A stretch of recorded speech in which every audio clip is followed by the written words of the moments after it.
So let's look at this question. Here we are told that we have a 32-bit microprocessor, right? And you have an instruction like this where there is an opcode, there is at A and B. And here we are told that A is a memory address, B is a register address, right? So A is a memory address, B is a register address. Very simple question here, right? So now, and we are also given that the size of this instruction is 8 bytes. So this is a 4-byte word. So each word here is 4 bytes, right? Because it's a 32-bit microprocessor. And your instruction itself is 2 words, 8 bytes or 2 words. This is given to you. Now the question that's asked here is the number of memory cycles required during the execution cycle of executing this program. So by memory cycles, what they're referring to here is the number of memory references, right? Because you can make one memory reference in one memory cycle. Just like CPUs have cycles, memory also has cycles, right? In one cycle, you can make one reference. So the number of memory cycles are the number of memory references required during the execution cycle. That's the question here. Now let's understand it step by step. Okay. So let's look at the fetch cycle first. What happens in the fetch in the fetch part of your whole instruction cycle? In the fetch part, look at this. This is a memory location. Look at this. This is a memory location. So in the fetch part, what happens? This whole thing needs to be fetched into, in the fetch part, we have to fetch this instruction into the instruction register, right? That's what we have to do, right? So now look at this. So this is 2 words. It's total of two words, right? In the fetch cycle, I need to fetch 2 words to get the whole instruction into my instruction register. Simply put, right? So how many memory reads do I need? Look at this. This is in some memory location, right? Your instruction itself is in memory location. Even though the question is about execution cycle, let's break this down. First, let's look at the fetch cycle. Then we will look at the execute cycle. Okay, just so that we understand the concepts better here. Since we have to fetch 2 words, and in each memory read you can only fetch 1 word, right? Because it's a 32-bit microprocessor where 1 word is 4 bytes. And you need to fetch 2 words. In the fetch cycle, you need 2 memory reads. Okay, I'll write it like this, right? You'll need 2 memory reads to fetch the whole instruction, the 8-byte instruction into the instruction register. That's simple, right? Very simple. First, you'll read the first word, then you'll read the second word. Total, you'll have the whole word in your instruction register. Cool. Next, in the execute cycle, let's see how it works. Now, this whole thing is already in the instruction register. Right? So here we are asked the memory cycles, not the register.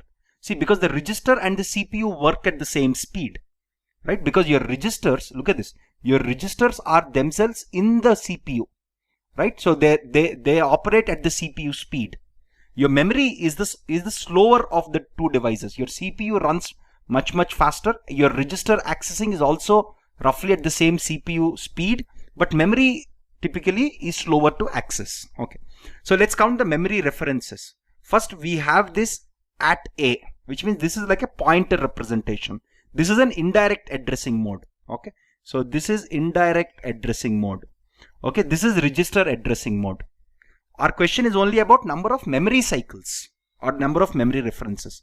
First, whatever is the value of A, we have to see A itself is a memory address. Okay. So imagine this is my memory.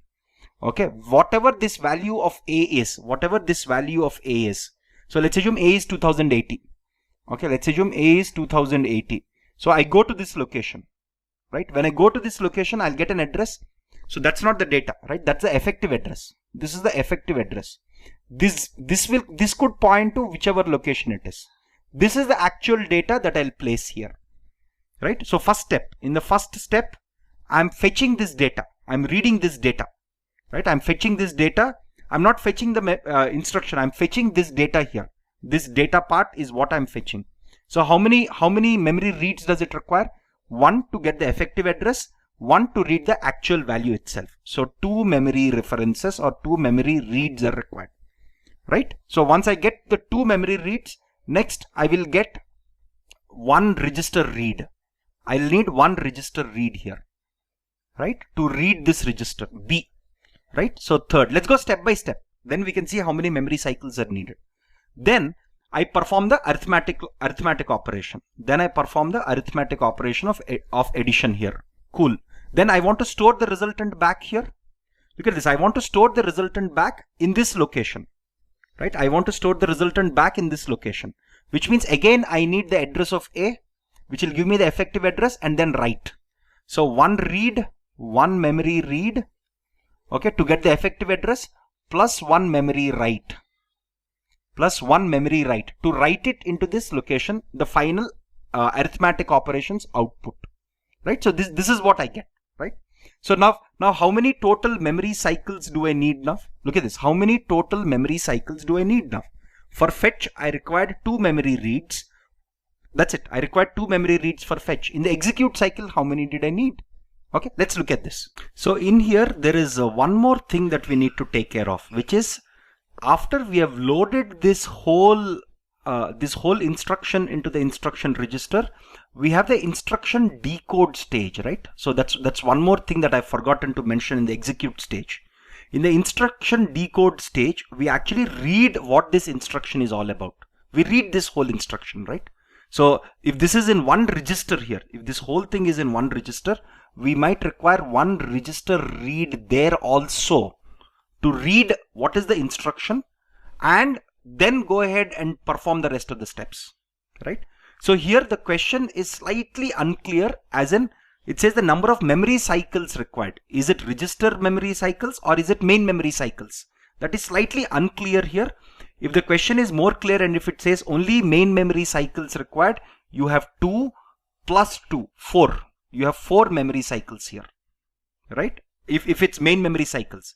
If it is main memory plus register, you have 1 register read as part of your instruction decoding, 1 register read as part of obtaining the value in B, right? So those two also add up to this, okay? This is, again, whenever you're given a problem like this, break that problem down into its smaller pieces, understand what's exactly happening step by step.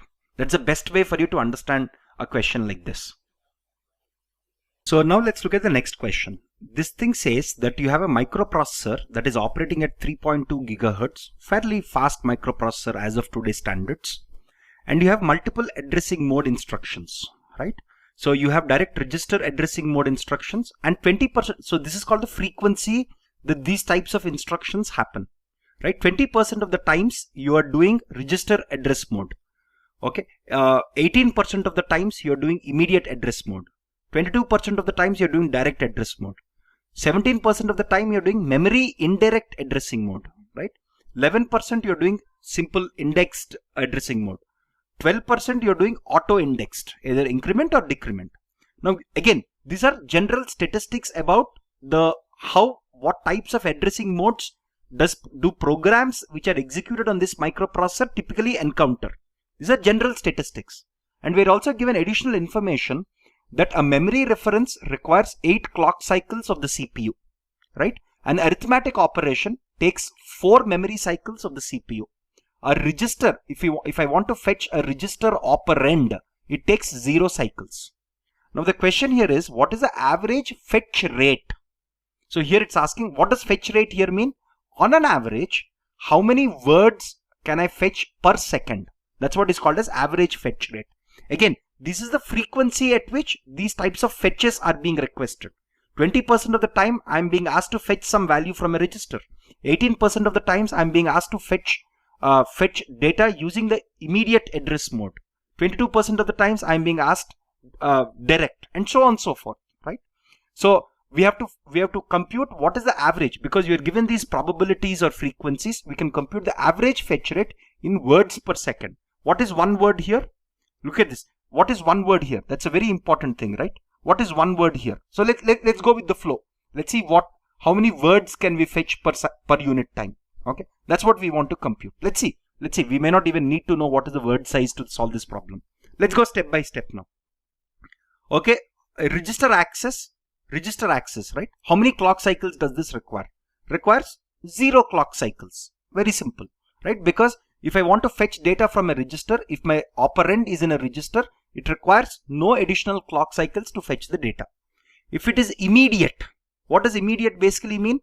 the instruction itself contains some constants, because these constants are there in the instruction, which means it is there in the instruction register, and this constant value has to be gotten from the instruction register itself, and reading from the register requires zero cycles. So the cycles required, so let me also write the cycles, the clock cycles required for each of these types of memory addressing. Okay, so direct is 22%. Direct basically means in direct addressing, what do I need? How many memory references do I need? Okay, in direct I need one address reference, right? So I need one address reference. Because I have one address reference, I need 8 clock cycles. Very simple. Next, I have memory indirect. What is memory indirect? This is like pointer.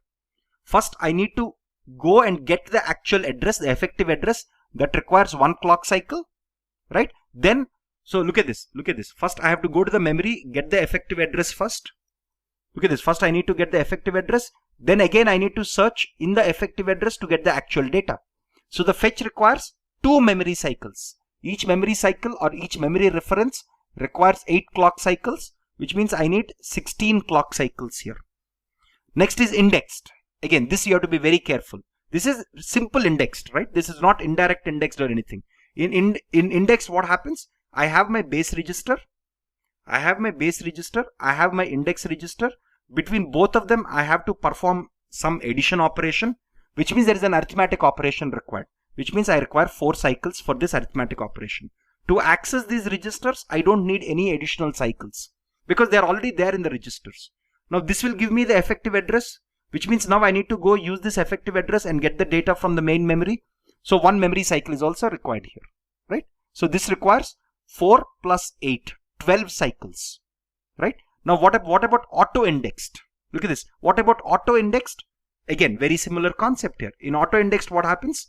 I need to perform, okay, I have my base register. Accessing this requires 0 cycles.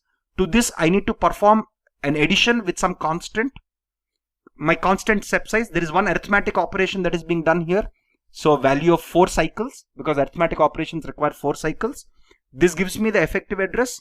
Again, accessing the memory requires 8 cycles. So 4 plus 8, 12 cycles. So which means 20% of the times I require 0 cycles. Look at this. 20% of the times I require 0 cycles. So 0.2 into 0 is 0. So 0 into 0.2 plus 0 into 0.18, right?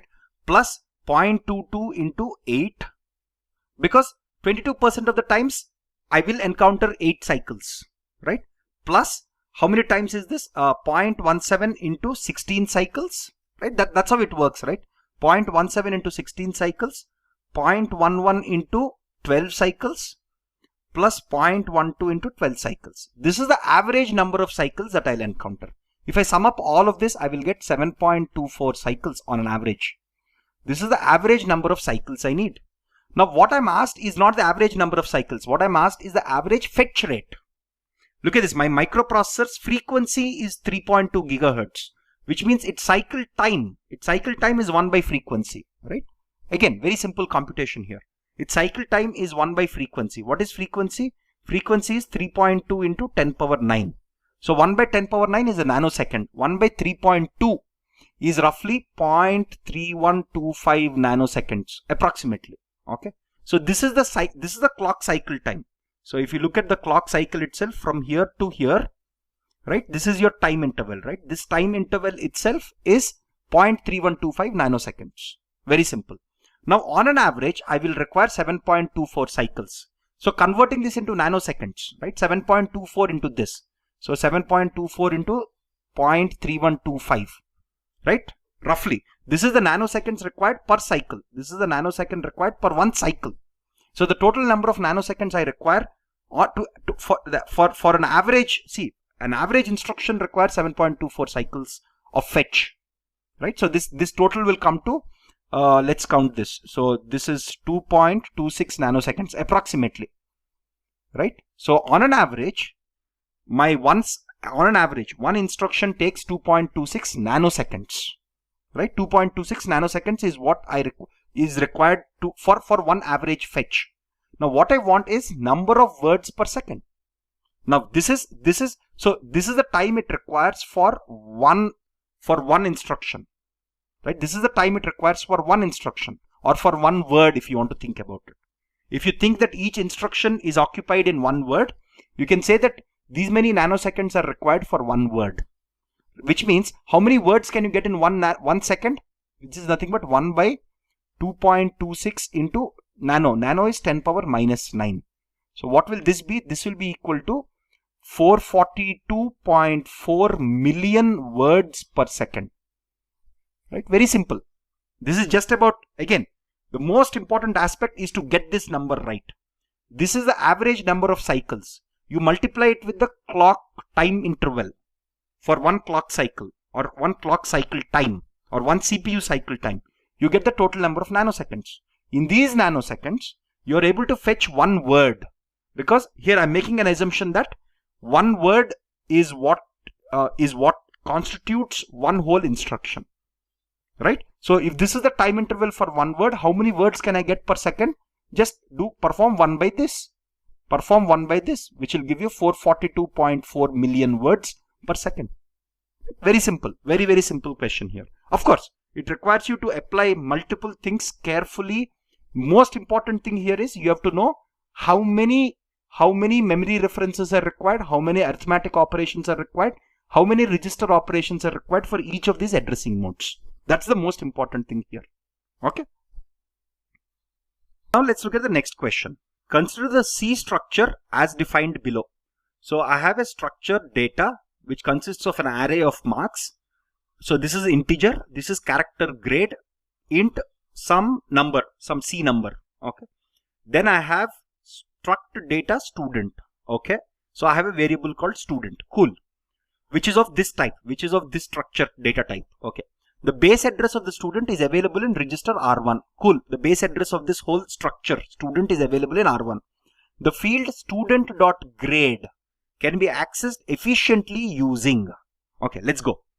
So, okay. So let's see the options. Post increment, pre-increment, register direct addressing, index addressing mode.